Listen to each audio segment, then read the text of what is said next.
You all have probably been waiting for quite a while now. The very last lecture, or set of lectures, I should say, for the first semester. And hopefully we'll see you all back in here for second semester. But anyway, last week we went through the Civil War in its entirety. And then I left off on Abraham Lincoln is murdered. And now we have the southern states that we have to readmit. What do we do with the slaves? The time period where all this gets decided, for the most part, is during Reconstruction. Okay, and then there's a few details that have to be worked out over the course of the next 100 years. Okay, even some of these are being worked over to this day. So, anyway, and also have a very intriguing, discussion board question for you this week, and I'll get into that here in just a bit. But it actually involves a couple of sources that you may be kind of surprised to see who actually had to say these things. So, anyway, as far as Reconstruction goes, there's a lot of questions that surface in the aftermath of the Civil War after the final shots have been fired, and as well as Abraham Lincoln's death. Now, Civil War still has a few skirmishes that take place in the weeks that happen after the final battle. However, due to advanced communications with the telegraph, those words, or the word of, there's a peace, is going to travel fairly quickly. Now, the main place where a lot of the fighting is going to take place after this is going to be down in Texas, as the South still has resistance down there, and as the North is trying to advance word that, hey, the slaves are now free, you need to let them go. So, anyway, as a matter of fact, that's the first question on this list. What happens to the African Americans who are free in the South? They don't have any property, they don't have any money. Where should they go? Who should take care of them? How are they going to take care of them? Okay. Next, how did the Southern states come back to the Union? If you remember, the Southern states each said that they were leaving to form a new confederacy or new country. At least that's what they said whenever they wrote out the reasons for seceding, whenever they actually did it. Abraham Lincoln believed legally they never had really left the United States, so he was going to let them in or back in fairly easily. And I'll get to that here in a second. Next, who should be punished for this? They openly had fighting in multiple battles and an all-out war with weapons brandished against the United States government. Okay, that is treason. Who should be punished for this? Should it just be the people that suggested it? Should it be all the soldiers? Should it be the leaders of the states? Who in particular? Just Jefferson Davis and Robert E. Lee? Okay, so, and then also we have a group of people who are in a war-torn environment and multiple places damaged as a result of this in the South, okay, and as well as some of the border states. How should we rebuild those things? Okay, and who should be responsible for that? Should they be responsible for it on their own since they're the ones that rebelled and this is a punishment? Or should the United States step up to make sure these citizens are taken care of? Okay, also, who's going to get to make these decisions? Should it be the president? Should it be, which obviously Abraham Lincoln's not able to do that. Andrew Johnson's very unpopular, his vice president, who takes over, or becomes very unpopular, I should say, in wake of this.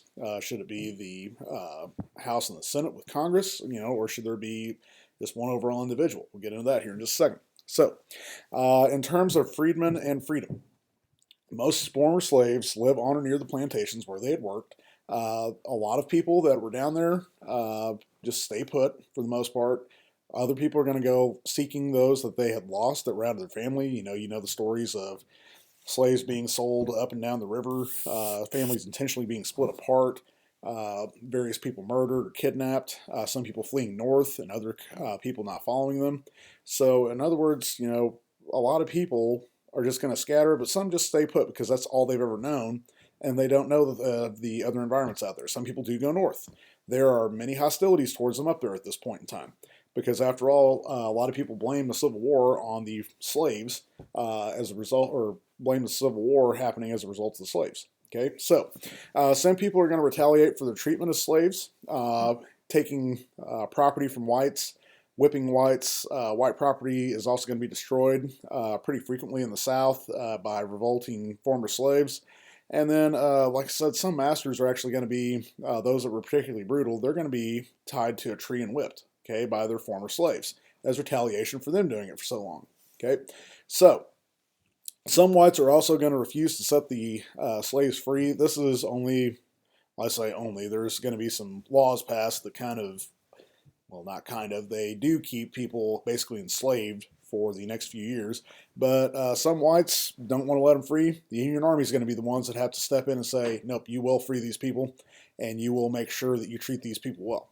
Okay, which didn't exactly happen, obviously. So, anyway, the last slaves to officially be freed in the United States are celebrated on a new holiday called Juneteenth. And I say new, it's been around since the end of the Civil War, especially it became an official holiday in 1900, or up until 1900, I should say. But anyway, there's a little bit of a push right now to celebrate instead of July 4th. As the day where Americans became independent, instead celebrated as June 19th, whenever all Americans truly became independent, including the African Americans. But anyway, that conversation probably not going to happen extensively here in the next few years or anything like that. Juneteenth, as a matter of fact, just became a federal holiday this year. But anyway. And there's various opinions on that that we can get into. We're just not going to do that right now. A little too controversial. So, anyway, June 19th, 1865. General Gordon Granger is going to ride into Galveston, Texas with a branch of the military, or not a branch of the military. He's going to ride in with his division of the military and find the last slaves in prison there. Okay, this is just south of Houston, Texas, a major city. He is going to announce that slaves are free and the war is over, spreading word to the last Americans that had not heard this, and making sure that the last slaves were freed. Okay, this comes 2.5 years after the Emancipation Proclamation had been issued, freeing all slaves in the South. Okay, the last slaves were finally freed at that time. Again, this became a major holiday in Texas for African Americans until 1900, and this is where the controversy takes shape, and where there's this push now to push back against July the 4th being celebrated as the Day of Independence. But the Texas legislature in 1900 declared that all celebrations of independence should be made on July the 4th. Again, this was due to mostly African Americans, so yes, there is a racism element to this, but mostly African Americans just celebrating that Juneteenth holiday. And this is kind of like we're going to get back at you in retaliation type thing. So anyway, that's why there's now some people saying, if we're going to truly celebrate the independence of Americans, especially African Americans, Juneteenth needs to be a major holiday. But anyway, like I said, July 4th, very significant date in American history, and to that extent, so is June 19th. Now, Texas made it a holiday again in 1979. And President Biden, after years of debate with President Trump, who refused to sign this into law, actually makes it a permanent federal holiday, so all banks are closed and the post office shut down on June 19th. And ideally, the African American businesses are also supposed to shut down and take off work on that day, just kind of the same way we celebrate July the 4th. But anyway, he makes it into a law as a permanent federal holiday in 2021. Okay, so just this year. Now, assistance for African Americans. In wake of the fact that they are now free throughout the country, there are going to be multiple people that go actually try to help the African Americans and other people that try to go undermine them. Okay, churches originally are going to be the only organizations that are going to be willing to help African Americans and do so, of course, citing scripture. But also remember, churches became the staple of African American communities where they got most of their information during the Civil War and prior to the Civil War. Okay, so a new organization forms much to the demise of the president, who is Andrew Johnson from Tennessee, and I'll explain more about that guy here in just a few minutes. But the Freedmen's Bureau is going to be founded to help former slaves, obtain work, skills, education, food, healthcare, and shelter in the aftermath of the Civil War, basically to get them on their feet. It's a type of welfare. It was not intended to be around forever, and nor was it around forever. It ceased to exist fairly quickly, mostly because it was unpopular. Okay, its greatest success was actually helping people learn how to read and write, and providing education for African Americans, and then turning that over to the public school system eventually. Now, it is unpopular, as I mentioned before, because it does cost a good chunk of money in order to do this. President Andrew Johnson, tried to destroy it at the time by trying to veto this bill. It has passed over his veto and becomes law. Now, they did have multiple bureaus set up in the South. It never did provide nearly the amount of stuff that it wanted to. Okay, so as unpopular as it was, and it does expire in 1872 and does cease to exist at that time. Okay, now, Andrew Johnson, a little bit of background on him, and you may be going, why in the world would Abraham Lincoln have a Southerner as his vice president? Okay, because Andrew Johnson is the former governor of Tennessee, and whenever the Civil War broke out, he's actually a congressman. He's in the House of Representatives, and he's the only Southern congressman to refuse to join the Confederacy.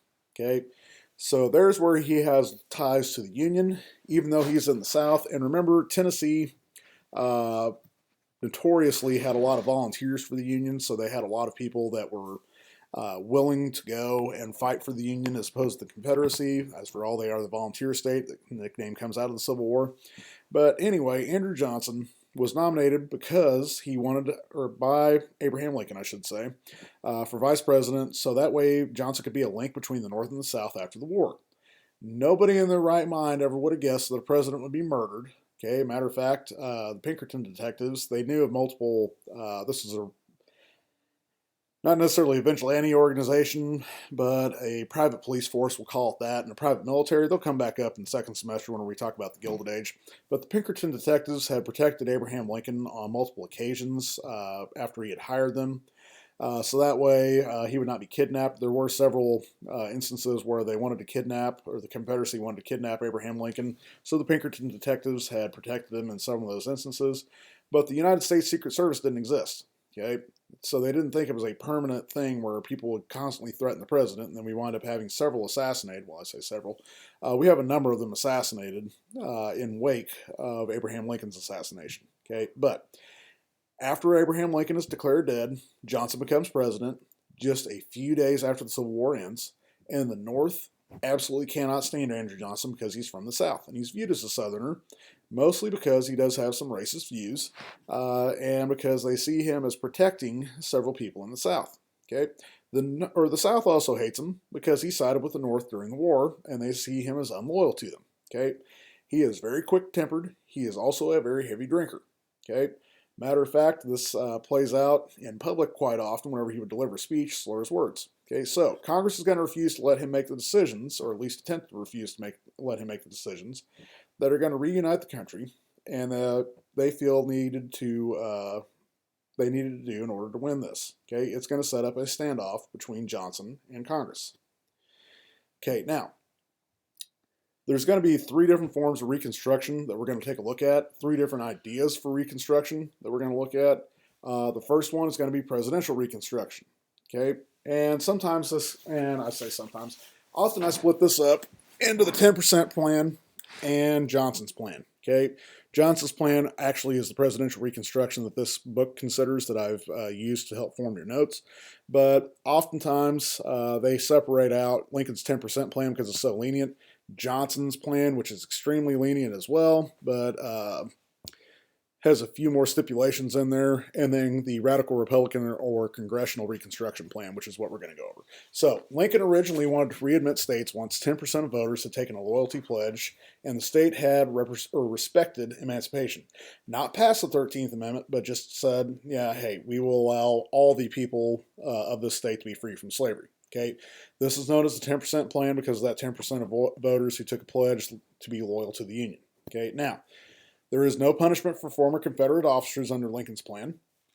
Matter of fact, Lincoln was notorious for having said, if Jefferson Davis and Robert E. Lee and all the rest of these guys who helped form the Confederacy wish to flee to Canada, I wouldn't mind that at one bit. Okay, so anyway, after Lincoln dies, that plan's going to go out the window because President Johnson is going to have a few stipulations on how the states can be readmitted, and a little more leniency in some areas, a little more punishment in some areas. And then Congress is going to be steadfast on wanting to punish the South for what they've done and causing this war and leading to the murder of a president. Okay, so what's going to happen is Johnson's going to want most of Lincoln's 10% plan, but the stipulations he's going to add, the Confederate leaders need to be disenfranchised. What that means is they're going to lose the right to vote. So Jefferson Davis and Robert E. Lee in particular lose their right to vote. Jefferson Davis actually goes, to prison for a little while. Robert E. Lee never went to prison. He did have his land stripped from him. That became Arlington National Cemetery. in which they still have, thousands of military burials per year, and there are literally hundreds of thousands of people buried there. While Robert E. Lee's house, the Arlington House as they call it now, still sits atop the cemetery, directly looks down on the Capitol. Okay, so anyway, Robert E. Lee, as a matter of fact, lost his right to vote, but there was, I forget what source this came from, but I did read this just this past summer, that somebody had reinstated Robert E. Lee's right to vote, but it was lost in a filing cabinet, and he died in, I believe, 1869, having never gotten his right to vote back. Okay, so he also, under Andrew Johnson's Reconstruction Plan, demanded that secession laws be repealed. He said that Confederate states needed to be responsible for the war debt, okay, and the 13th Amendment had to be passed. Okay, so a little bit more punishment here than Lincoln's 10% plan. However, the readmission of states is going to be where Johnson goes really easy on them. As a matter of fact, he prematurely declares the mission over. We have readmitted all the states and Reconstruction has ended. Well, Congress says not so fast. We are going to have a few things that we have to say about this as well. So I'll go over that here in just a second. Now, the Congressional Reconstruction or the Radical Reconstruction. This is mostly done by the architect of the 13th Amendment. And the guy's name escapes me here just for a second. Let me look him back up fairly early in the day here.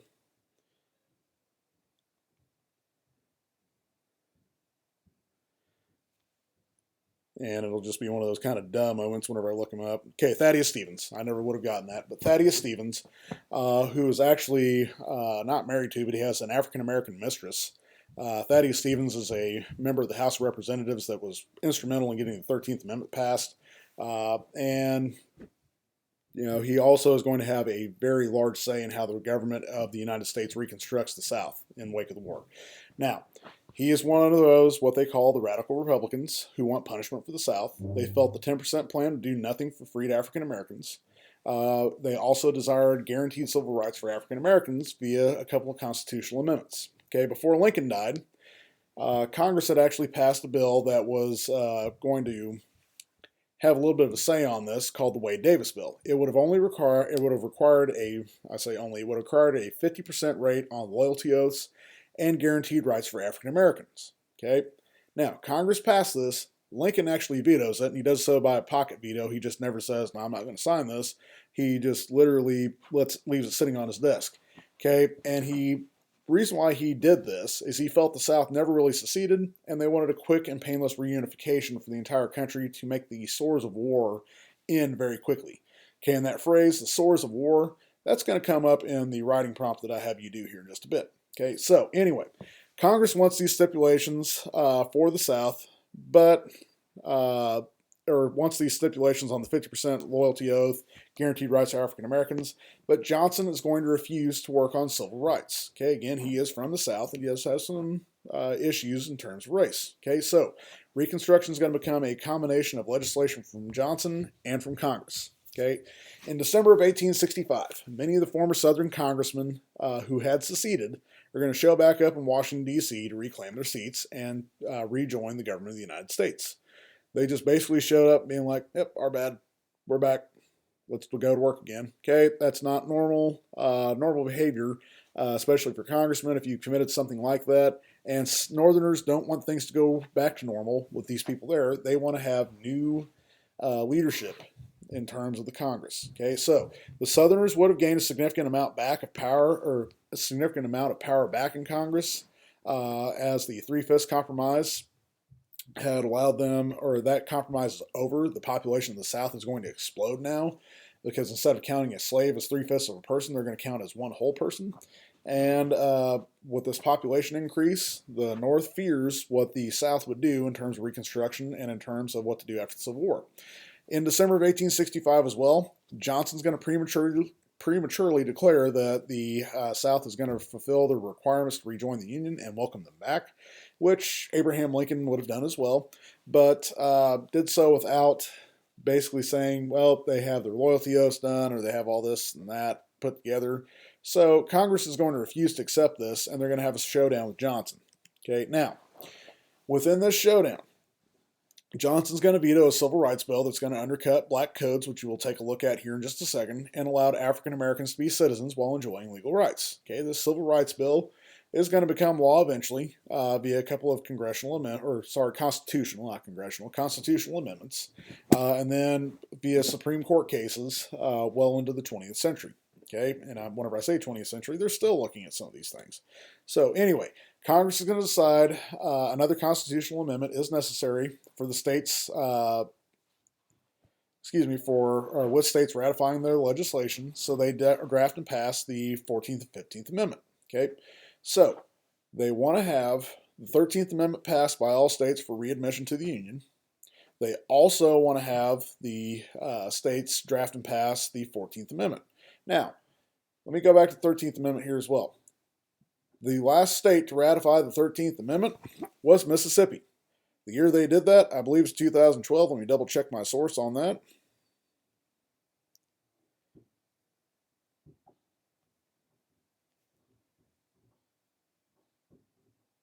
Okay, my bad. They actually finally ratified the 13th Amendment in 1995. Okay, so 130 years after the war, they actually ratified the 13th Amendment. So anyway, and actually, oh, there we go. Okay, that's why there's a discrepancy on there. I said it was 2012 originally. It's 2013 officially becomes ratified because in 1995, whenever they did ratify it, they failed to notify the official U.S. archives that they had done so. So it is now unanimously passed. But anyway, in addition to ratifying the 13th Amendment, so it obviously tells you if Mississippi didn't pass it until 1995/2012 that this did not happen. But anyway, in addition to that, they wanted them to draft and pass the 14th Amendment. Okay, the 14th Amendment calls for civil rights and citizenship for African Americans, along with equal protection under the law for all citizens. They wanted to eliminate congressional representation if states allows or refuse to allow African Americans to vote. And then also, Confederate leaders needed to be disqualified from holding federal office. Okay, so that would have permanently disqualified Jefferson Davis, or it does, and Robert E. Lee, and various other Southerners who were key to the Confederacy. Okay, so it also refuses the refusal of the federal government to take on Confederate debt. This is not passed until 1868, and it is not ratified by states until sometime later. Okay, now Congress did not believe that states should be readmitted until they passed that amendment, and the 13th. Again, Mississippi is the last one to do it. And did so actually within your lifetime, apparently, if you follow the 2012 source. But anyway, in 1866, President Johnson's going to veto the Freedmen's Bill, or Freedmen's Bureau Bill, after vetoing that civil rights bill. Johnson's then going to go on a speaking tour for midterm elections, and so that way the Republicans who support him can be elected. Okay, and these are moderate Republicans. He's going to get heckled. He's going to yell back at his adversaries. It's going to make him look bad. He's going to be frequently drunk on the trip, and they're going to say that he's unfit for office. Okay, and this is going to make radicals more appealing than moderate candidates, in which Johnson is going to lose allies. The moderates are out of office. Okay, congressional numbers now made their legislation veto proof. Okay, so in other words, they have enough members of Congress in order to make a veto by the president veto-proof because they have the majorities to override these vetoes. And they're going to strip Johnson of his powers to help reconstruct the Union. Okay, Thaddeus Stevens, okay, who I talked about a little bit earlier with the African-American mistress, and Charles Sumner, who took a beating on the Senate floor via Preston Brooks with a metal-tipped cane, want to get to work on civil rights. Okay, immediately after this, they both agree the 14th Amendment is lacking because it does not say anything about suffrage for African Americans and that other rights are needed. So they're going to lead to the Reconstruction Act being passed in 1867. They're going to divide the South into 5 military districts, call for a Union occupation of the South. 2 years after the Civil War ends, we're going to send more troops into the South to basically be the military police within these 5 districts until they show, or the South shows, that they are capable of behaving themselves and follow all the prescriptions for them in wake of the Civil War. Okay, the enforcement of the 13th and 14th Amendments are going to be a priority for the soldiers occupying that territory. They are also going to state that Congress is now going to call the shots within this Reconstruction Act, and the South had to allow for African American suffrage until they get the 15th Amendment passed. Okay, and the 15th Amendment is going to be drafted and sent to the states and ratified in 1870. That is going to guarantee African American voting rights. While it guarantees this, states found a way around this and found ways to violate the Constitution. And my 5-year-old son just made his appearance down here. Can you say hi, Nolan? Hi. Okay, head on back upstairs, bud.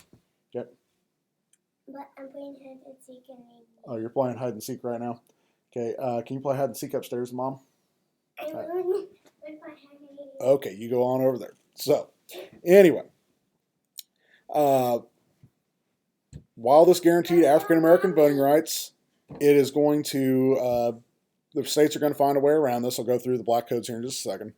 But anyway, Johnson's going to veto everything that was sent to him by Congress, who has to pass it over his head.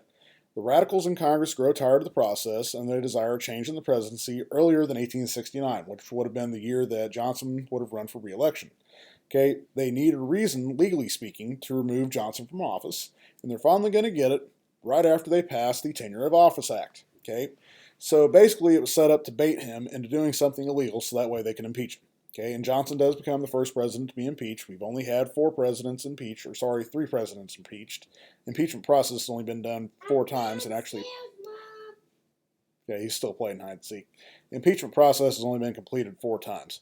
Johnson's going to be 1, Clinton's going to be the 2nd one, and then Trump gets it twice. Okay, so anyway, the law stated the president needed permission from Congress to fire someone from a position they had obtained let me back up here, lost my train of thought. Anyway, the president's going to need permission from Congress to fire someone from a position if they had attained that position with congressional approval. In other words, if they had been confirmed by the Senate, then you need to have permission in order to fire them. Okay, so this comes via a guy named Edwin Stanton, who's the Secretary of War, a very close friend of Abraham Lincoln's. He is going to be a radical spy. Okay, in other words, he is in there for the radical Republicans within the cabinet, and he's going to give information about what Johnson's doing on a daily basis. And Johnson's going to grow tired of him being in his cabinet and being a voice of dissent. Okay, Johnson's going to fire him despite this new law. Since Johnson is going to break the law, they look for high crimes and misdemeanors whenever they are trying to impeach a president. And Johnson did break the law. I know she's never going to find you because you're sitting underneath our brand new couch over there that sits up off the floor. So, anyway, since Johnson broke that law, they now have the grounds to impeach him. They do so. He is placed on trial in the Senate. He refuses to speak, only have his lawyers state that he was following the Constitution, because after all, the Constitution says nothing about the president has to seek approval to fire somebody. It just says he has to have approval to hire them to certain positions. And 2/3 of the Senate is going to be needed to convict. He stayed in office by 1 vote. Okay, so he came the closest that a president's ever come to being found guilty of the high crimes and misdemeanors within impeachment and being removed from office. Okay, so he does stay in office by 1 vote. There's also going to be this fear of instability throughout the nation. If they remove a president at this time, what's the future of the nation going to look like? Okay, the only reason why some senators voted not guilty is because they did not want this instability to rise throughout the United States. Okay, that's going to conclude part 1. I will get back to you here in just a second with part 2 and wrap up the semester of